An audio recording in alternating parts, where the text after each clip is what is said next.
had a breakout in literally like 5 months, and there's one right on my head. Look at that. Hello guys, welcome back to my story. For those of you who don't know, my name is Harley Nouveau, and the purpose of this channel is to document my journey towards my North Star while hopefully helping you find yours along the way. So if that sounds like the place for you, then please subscribe to my channel and add your name to the storybook that is my life. In today's chapter, we have the very first 2020 edition of Beauty in the Tea. This is green tea today from Sonic. Because I have lipstick on, I'll be drinking it with a straw. You know, I originally was planning on reviewing a palette today, and I unfortunately was not able to harness the daylight in time, so instead we're gonna get this. I was planning on doing this later this week. It's happening now. Deal with it. With this video is going to come my new schedule I talked about at the beginning of the year. I'm going to be posting on Tuesday, Thursday, and Sunday, withholding, you know, like an act of God or whatever. The plan was to do Beauty in the Tea on Thursday, reviews on Tuesday, and Sunday to be like tutorial days. Who knows how that's actually going to play out. Quick disclaimer before we get into things, for those of you who don't know how this works. This is called Beauty in the Tea because it is me, the beauty, spilling my thoughts, feeling, emotions on whatever topic I choose to pick because this is my channel and not yours. And that is the tea of which is referred. Eventually I'll have like an intro for this, but I gotta get a teapot. I don't have one anymore, unfortunately. If you haven't watched it, and not gonna lie, I recommend that you don't, because I feel like a lot of my videos from last year were kind of like crap, let's be honest. I have already done one previous Beauty in the Tea on friendship. And in today's episode, we're gonna be talking about the second most important F word in your life, unless of course you're a raging nymphomaniac or you happen to spend your career driving trucks from one gas station to another, in which case it's probably the third. That video was more the types of friends you might encounter along your journey towards your North Star and how they could affect that journey. This episode is going to be a bit different because I'm actually going to be spilling the tea on my own friends. It's not salty yet, but it'll get there. How friendship has personally affected my life through the years. So like my dynamic when it comes to friends. I'm being redundant. So I guess let's just get on with this, shall we? So as you may or may not know if you've watched one of my 40,000, I use that number a lot. Videos where I just do Q&As. I grew up in a conservative part of Texas, just about 16 miles, give or take, outside of Fort Worth. Because of that, it really affected my dynamic with people. When I was a little child, also I'm speaking softly because I don't want to disturb whoever's out there because the light's on, so I'm assuming someone's here. Whenever I was a little kid, I wasn't popular per se, but you know, children are naive, they're pure, they don't really look into the subtle details of a person's life, they just kind of judge you for who you are. So I had quite a few friends. My best friend, and I'm not going to redact any of these names, so if you guys are watching this, sorry. My best friend was a boy named Dawson. He was into the same things as me. I guess now you would refer to us as like weeaboo trash because we were obsessed with anime, like Dragon Ball Z. I was obsessed with Sailor Moon, Card Captor, not Naruto because that wasn't popular yet. We were kind of nerdy, but we were also outgoing. At the time, I was not nearly as heavy as I am now. So we were more physically active. And we were friends for a really long time. My favorite moment of being his friend, didn't even have to be his friend for this moment, when we were in 3rd grade. I don't know if it was his mom, him, or his dad, or whoever decided to punish him, what he did wrong. Somebody decided to perm his hair. So he came to school with his shaggy hair looking like Sophia from Golden Girls, and I will insert that picture for reference.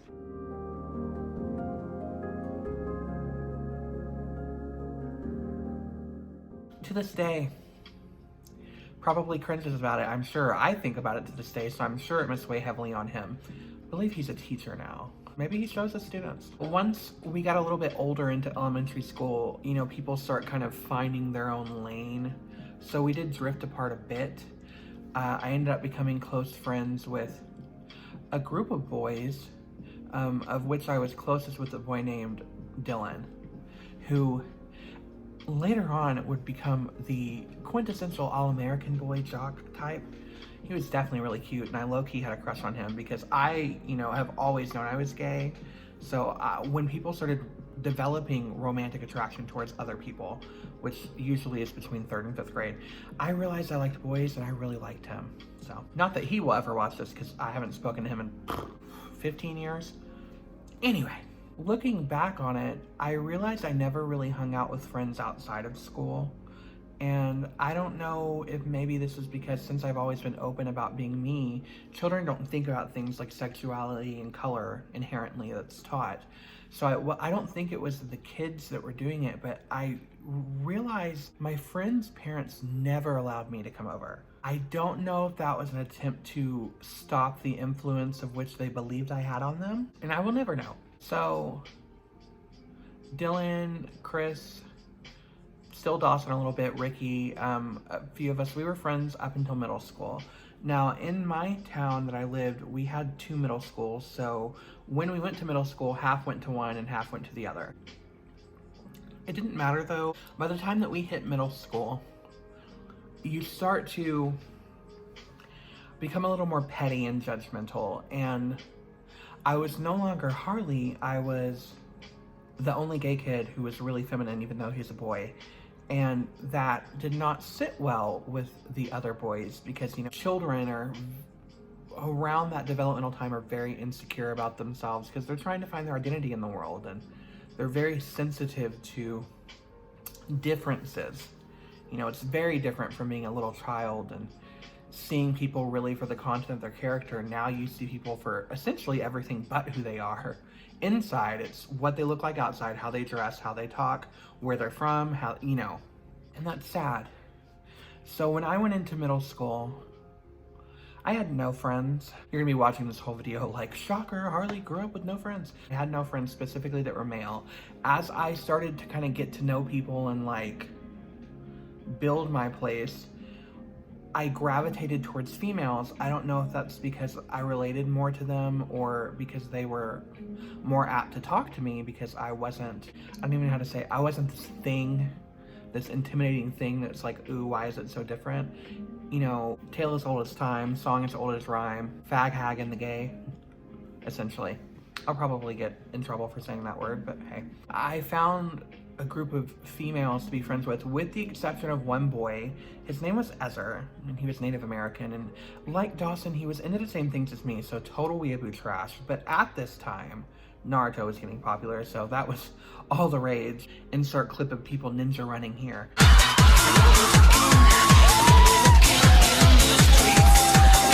And his parents actually had no problem with us being friends. I'm gonna be honest with you, I thought that we were gonna be friends for a really long time. Unfortunately, back then, technology was not at the state that it was at now.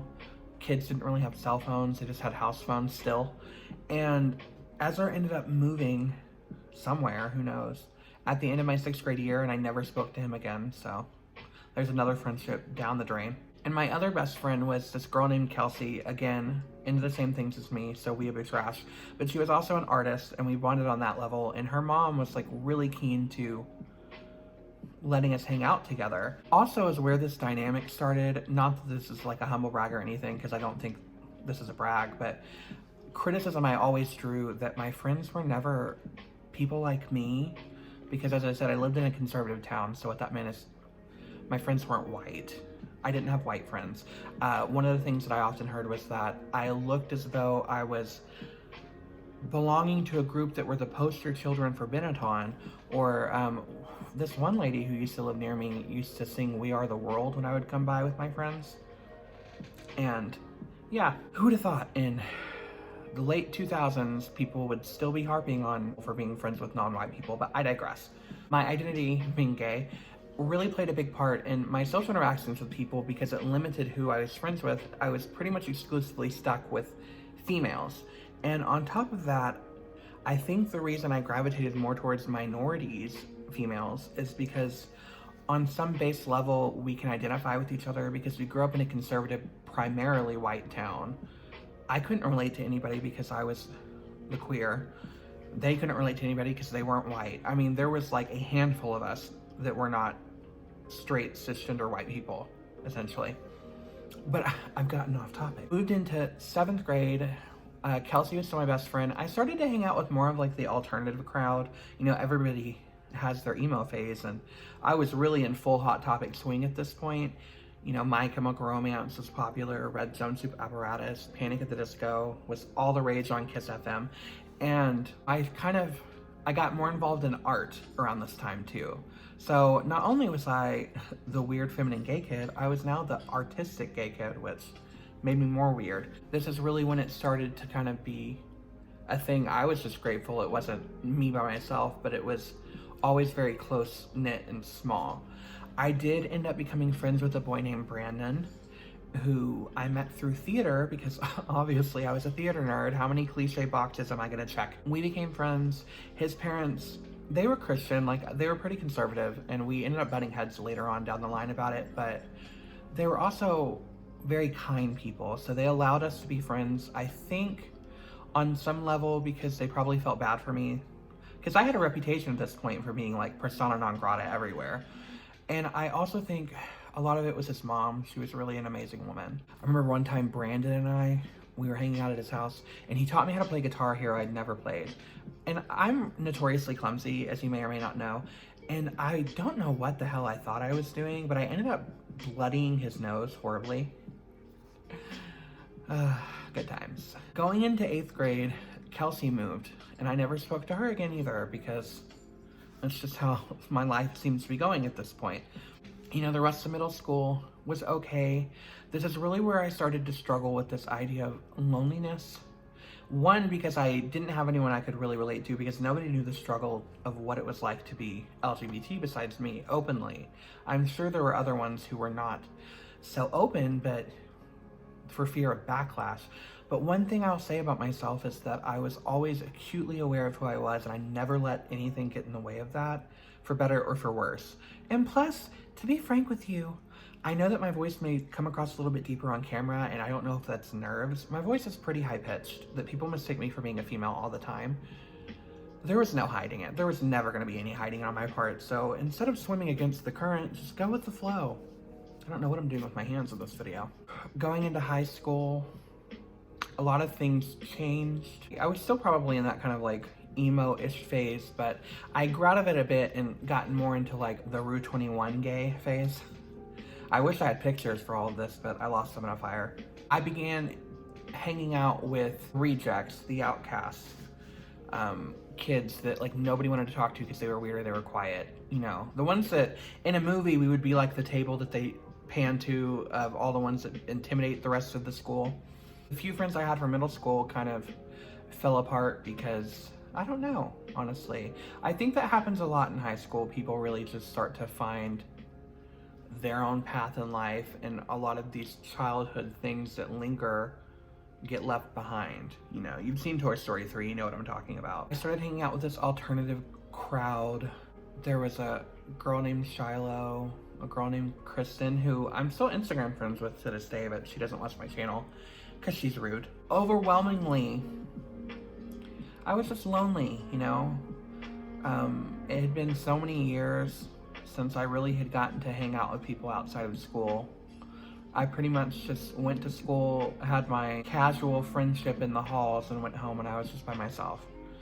And it was really a tough time for me because I saw these close connections that people have, and I really wanted that for myself. And that really permeated my personality for the entirety of my 9th and 10th grade year.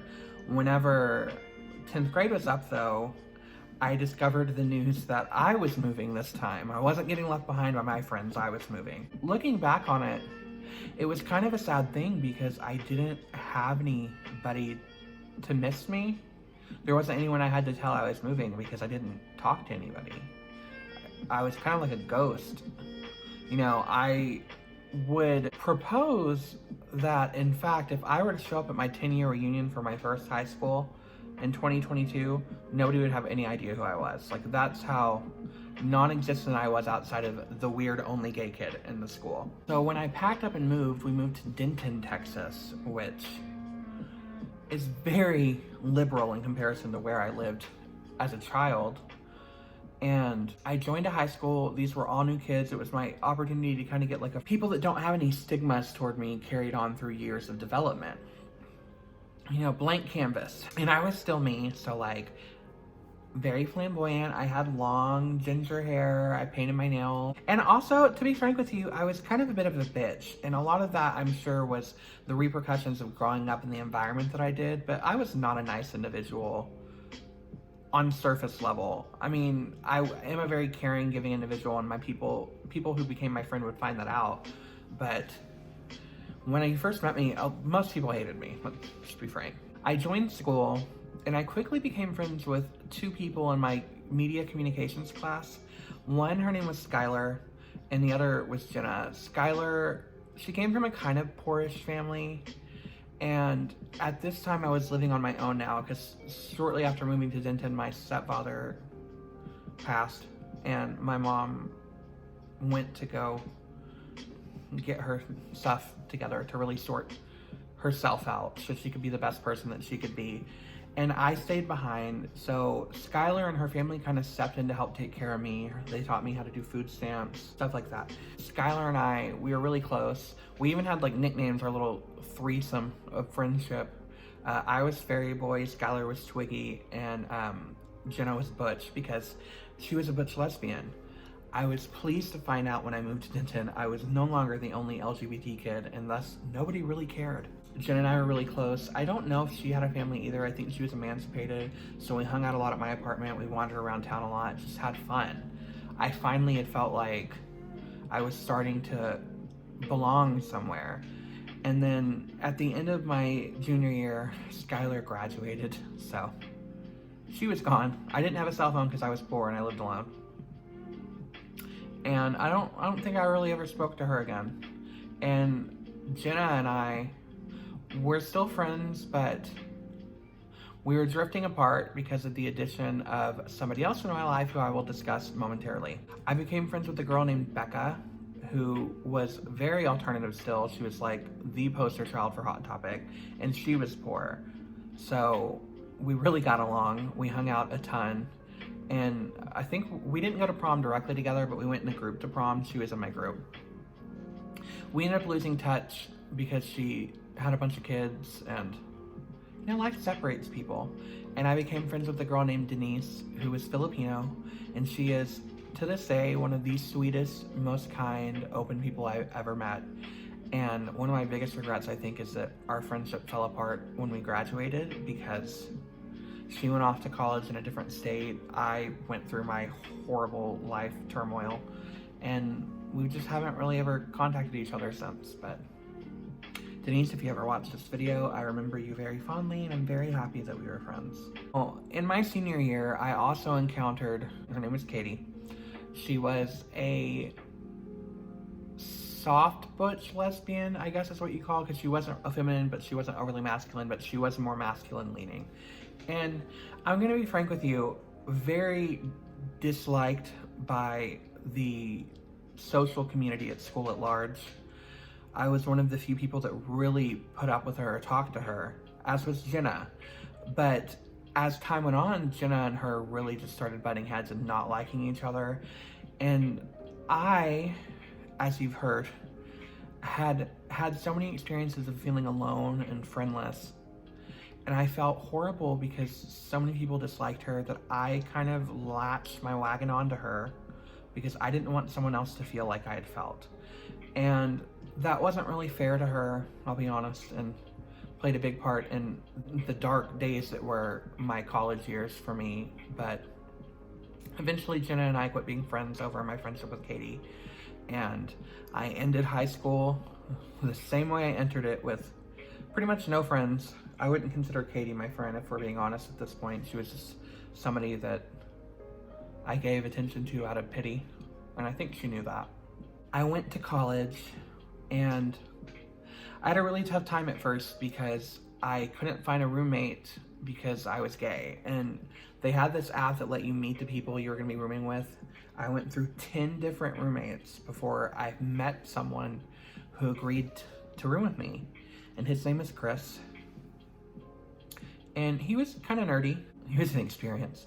I actually really got along with him pretty well, and low-key had a bit of a crush on him, but I met some other people on my dorm floor that I became close with, including this girl named Courtney and this girl named Amber. Amber and Chris ended up dating, so Chris and I's friendship kind of got a little bit strained, only because I've always felt closer with females than males, so I kind of was more loyal to her than him. And him and I just shifted from being friends to just being literal roommates. Courtney, I would say, was definitely my best friend. For a good amount of time, going into college, Katie followed me there and took the same degree as me, and I kind of freaked out on her one day because she was following me around, and we did not speak for like a good year and a half. I was really close friends with Courtney and Amber, and we decided to get an apartment together my sophomore year of college. And you might know where this story is going. When we were ending up our freshman year and we'd finally signed the lease, I met this boy named Hiram, who was Courtney's other best friend. And he became my other best friend. We were kind of like a triangle, yet again. Another triangle forms in my life.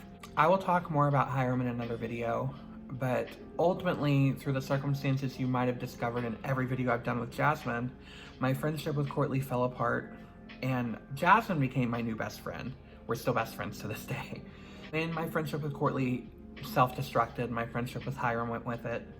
Amber and I drifted farther apart because her and Jasmine kind of had a little bit of tension that I don't think Jasmine really ever realized was there until later. We moved to a new apartment and we got a new roommate who was also named Jasmine. I call her Yasmin for the sake of clarity. And Jasmine and I stayed strong friends this whole time, but like previously in my life, Jasmine was going to be gone soon because she was older than me, so she was graduating. And Amber and her had quit being friends by the end of our lease at that second apartment. And when that happened, I really think I was written off along with Jasmine and Amber's mind. Maybe it was a loyalty thing, I don't know, because I'm not that petty. Things definitely shifted. Going into the next year, Jasmine graduated, and I talked a lot about that in my video with her. Check it out. I'll link it down below, where I recreate her makeup and talk about our friendship through the years. I was struggling by myself, not knowing what to do. And at this time, I'd started talking to Katie again because, you know, I am a terrible person, and yet again, I allowed pity to cloud my judgment. She still had no friends. She was still struggling to find where she belonged and how she fit into the world around her, and I thought maybe naively I could help guide her along that journey. And I needed a roommate, so I made a very poor decision that will haunt me for the rest of my life, and I moved in with her. Katie poisoned every aspect of life for me, and I don't mean that in a negative way. Katie, if you're ever watching this, I'm sorry. I don't mean that to be mean. A lot of that was, I mean, some of it was you, I'm gonna be real, but a lot of that was me allowing that to happen and me not being a good person, just frankly. Like, I shouldn't have allowed our relationship dynamic to get to the way that it was, and I should not have allowed it to cause such resentment in me to build up, because as you know, at the end, honestly, I hated you. I don't hate you anymore, of course, but I found myself the same place I was in 9th grade here. Absolutely friendless, horribly alone, feeling like I was floating in an ocean of which there was no life in sight, and that I was running out of the strength to swim. And I got, shockingly, don't call it, you're gonna think I'm insane, I got very close to harming myself in a very permanent way, and I got very close to harming Katie in a very permanent way. I mean, like, I spent a lot of days contemplating this because I felt like I was in such a trapped, dark territory. And I knew that it was time for me to go. So, one of the things I regret the most in life is the way I handled this situation. I wrote up a note to Katie telling her how I had grown to feel about her through the years. And it was not a good note. I'm sure it devastated her. And I tried telling her this in person, but she was very naive, and she didn't like to hear what she didn't like to hear, so I don't think it ever really set in that I didn't like her. But I removed myself from the picture and went to go work on me. I remained practically friendless for a really long time. I did meet some girls at Target when I worked there that I'm still friendly-ish with. Jessica and I don't really talk that much. Nina and I talk occasionally, but if we hung out, it would be completely fine. Emily and I met through childhood acquaintances, which I'll talk about in the family tag. So we were good friends, and then we fell apart, which I'll again talk about in that. But she had a family, she had kids, you know, what can you really do when your friends are like that? I'm alone, I have no pets, I have no things like that. So there's nothing requiring me to limit my time like there is hers. So no shade to her. We don't hang out that often because she's busy. Jazz and I solidified our friendship again after all those years. I feel like this video is gonna suck, but oh well. The moral of all of this story, and the reason I got onto this tangent, as I will with most topics I talk about, I'm sure, is that if you watched my first friendship video, you saw the type of friends that I discussed, and I talked about how they could potentially impact your life. Telling you my dynamics with people who I consider my friends through the years, A, will give you some clarity as to why I am the way that I am, because if you relate to me, maybe you can relate to my experiences, and maybe that can help you in some way. It's also to help show you the way that those types of people can affect your life and the dynamics that can give you. Looking back on it, 90% of my friendships were very shallow or toxic. Missed out on a lot of life experiences that somebody my age should have had through the years. But that's a different story. I often find myself jealous of people who are still connected with friends from their childhood or friends from middle school or high school. Jasmine's other best friend, Lauren, they've known since high school. I don't really have a relationship or a friendship with anybody prior to 2014 that I've met in my life, whether that be because circumstances forced us apart, we just became different people, or it's the way the cookie crumbled, I don't know. Hopefully that's not how it was for you guys out there. So if you're still here, most of you probably won't be, because most of this type of video doesn't really get a lot of traction unless I'm talking about a very controversial topic like racism. Thanks for sticking it out. Hopefully there was a lesson that you found in here somewhere. If not, maybe my voice is cathartic. I don't know. But that's all that she wrote in today's chapter of Beauty and the Tea. Was there tea there? Maybe tea on myself. Maybe tea that you should never befriend somebody out of pity and allow that to pervade your life, because you will grow resentment, you will start to hate them, and that's not fair to you or them, so don't do it. Cherish and value the people that are important to you, and don't let them go, because you don't want to find yourself 26 with one friend. Just kidding. As you know, in my video about me, I actually did recently last year meet a group of girls that I found myself to be a part of. They were kind of the friends I was always missing, and in a way I feel like they were, because a lot of them are from this area and I never encountered them through my life. Well, it all worked out in the end, as it will. I guess Trevor was right when he said it gets better. But yeah, with all of that being said, it's time for me to go because she's hungry. So, as always, I am Harley Nouveau, and I wish each of you every happiness until our stars next align.